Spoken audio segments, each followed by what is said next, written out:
should you get and build Totter? Short answer, probably. Long answer, this entire video. ドクター、世話になる。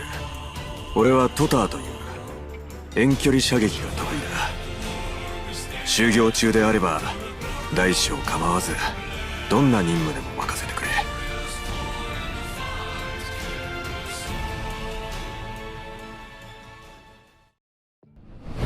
Totter is a 4-star besieger sniper from Sargon. He was born in a remote rainforest tribe in that country. The hunters in the tribe have passed down their hunting knowledge from generation to generation. And Totter himself is a skilled hunter since young age, using a crossbow, able to patiently wait for the prey to come and strike at the right time. He can shoot his prey from a long distance, but he is far-sighted.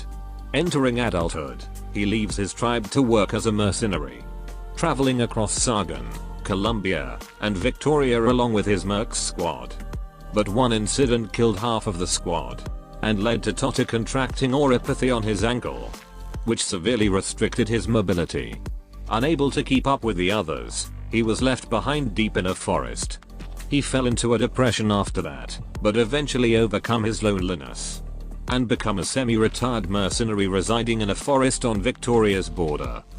To repay a favor, he left the forests and came to the battlefields of Londinium. After the incident concluded, he chose to occasionally participate as a sniper in Rhodes Island, while also receiving oropathy treatment. Totter is our 4th and the first 4-star unit in Besieger subclass. So far we have a Besieger that specializes in ignoring defense and binding, a Besieger that specializes in sleep control, and a Besieger that specializes in spreading racism. What Totter specializes is dealing with invisible enemies and multi-targeting.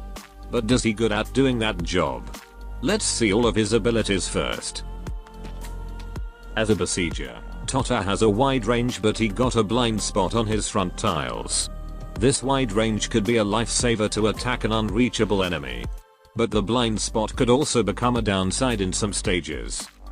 And as a Besieger, he will prioritize enemy with the highest weight level in range. For his general stats, as a sniper that prioritizes the heaviest enemy in range, which usually the heavier their weight the bigger their defense. He got a decent attack stat, though you might need to give him an attack boost, or using his skills when fighting a bulky target. Though if the heavy target has low resistance, arts damage might be a better choice. His attack interval is also quite slow, but considering his attack it's understandable. And as a 4-star he has the cheapest DP cost among other Besieger, which can be cheaper if you have the sniper good friend Elysium, or Salak. Now for his talent. This is what makes him specialize in dealing with invisible enemies, as he can literally attack invisible enemies in his range, and also boost his attack when there's one. The ability to attack invisible enemies could be very helpful where other methods, like revealing the invisibility using Silver Ash, Scene, or Nortsukinergy are unavailable. But invisible enemies are not something common, and oftentimes revealing those invisible enemies using the operators I mentioned earlier is better, as other operators can attack them as well. And it's kinda funny his debut in episode 11 doesn't have any invisible enemies, but previous chapters have a couple of them, and also some upcoming events, so he could be useful there. And in some situations, Totter's way to handle invisible enemies might be preferable. Now about the attack boost, it's not something I would call great, but if active his attack stat should be even bigger than Rosa. And one thing I like to mention is that this talent won't make him prioritize invisible enemies, which is kinda conflicted with the gimmick he's supposed to do. But if the heavier target is more dangerous, I suppose it's nice to let him handle the heavier target first, while using the invisible enemies in range to boost his attack. And this is his potential, not something significant but it is helpful. And if you go all out in Stainless Banner, you probably already have most or all of his potential. And this is his module that should be released during Reed's Altar event. Currently all Besieger have their X module, so I can't say whether the base effect of this module is the best for him or not. but multiplying his attack to a heavier target definitely suits his trait, although it only applies to enemies with a level 3 weight or above. But considering they tend to have a medium or high defense, it's a good level 1 module.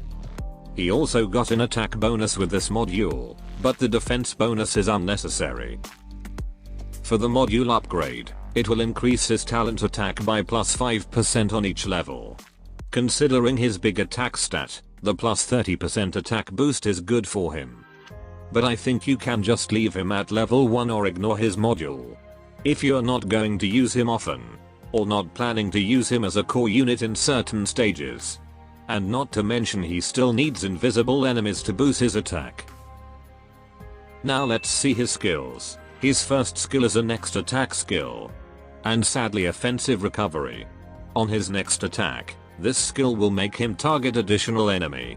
And his attack will deal critical damage. It gives fairly high and consistent damage considering his big attack stat. That can snipe additional targets that could be not the heaviest target in his range. Mostly the problemo with this skill is its offensive recovery. He has a slow attack interval, so a per second SP recovery is better. Though it can be helped by using a unit like Stainless S2. Or other SP support like Arknights, Chen or Lescam. For his second skill, this will give burst damage that increases his attack speed, and attacks up to 3 targets. And if he only attacks one enemy, his attack will multiply. This is a great skill for Totter to burst down multiple enemies. And the attack speed should quicken his attack interval to 1.6 seconds. But sadly this skill lacks an attack boost if he targets multiple enemies. And if you want him to deal critical damage to only one target, it might be difficult, considering how wide his range is. This skill also has a pretty big SP cost, so you'll have to manage his skill more carefully. There are definitely some issues with this skill. But overall I think it's a good skill for him. That can serve as a multi-enemies handler, or a certain target killer. Alright, for his skill mastery priority. Overall I think it's better you only focus on his second skill. It gives more from mastery, and using this burst skill is preferred in most occasion. Although there are some problems like SP cost, and unable to deal most damage when attacking multiple targets. But you can still manage it some way, like using SP support. Or limiting enemy movement so only one or few enter Totter's range. For his base skills, it gives a good productivity and storage capacity. But once his morale reaches 12 points, you better replace him with someone else. So, will Totter become a good operator for your team? Totter falls into a category of decent in most stages. And can be awesome if there's his favorite enemy. While invisible enemy isn't exactly common. And there are some operators with the ability to reveal invisibility. Which is preferable especially for teamwork. But when you need an operator to attack invisible enemies from a safe distance, Totter could be a great unit for you. Or even without invisible enemies he still can serve as a solid damager. He's also a 4-star, which means he is relatively easy to get and build. That should be all. Adios.